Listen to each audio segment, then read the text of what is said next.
McCulloch versus Maryland by Nathaniel Former, Laura Simpson, and Denzel Jones.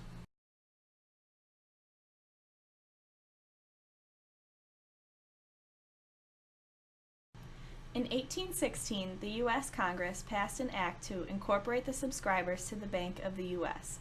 In other words, they implemented the Second Bank of the United States. In 1817, a branch of the bank opened up in Baltimore, Maryland.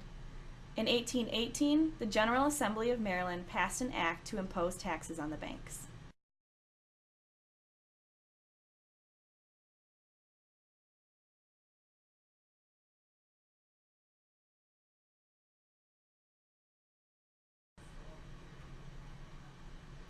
James William McCulloch, who was head of the Baltimore branch, refused to pay tax. John James, who sought to collect half the fine, files a lawsuit. The case appealed to Maryland Court of Appeals, where Maryland argued that the Constitution never mentioned the power of an established bank. The court sided with Maryland and the case appealed to the Supreme Court.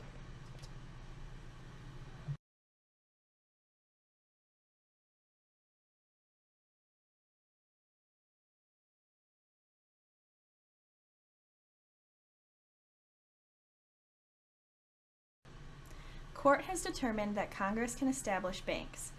Marshall presented four main reasons.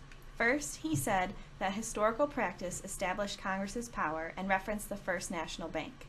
Second, he explained that states do not retain ultimate sovereignty, as it was not the states who ratified the Constitution, it was the people. Third, he said that the Constitution held implied powers.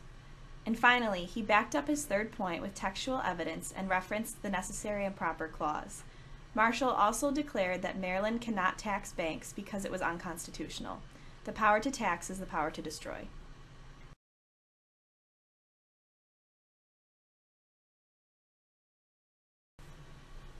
Congress has been given official authority to exercise implied powers. State actions may not impede constitutional exercises by the federal government.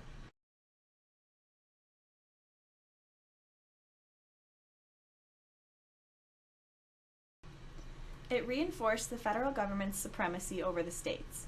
It showed that the U.S. Constitution has the ability to change and grow with society. And it served as an example for a similar situation with the Australian government in 1904. The world was watching how the U.S. was running and sometimes tried to emulate it.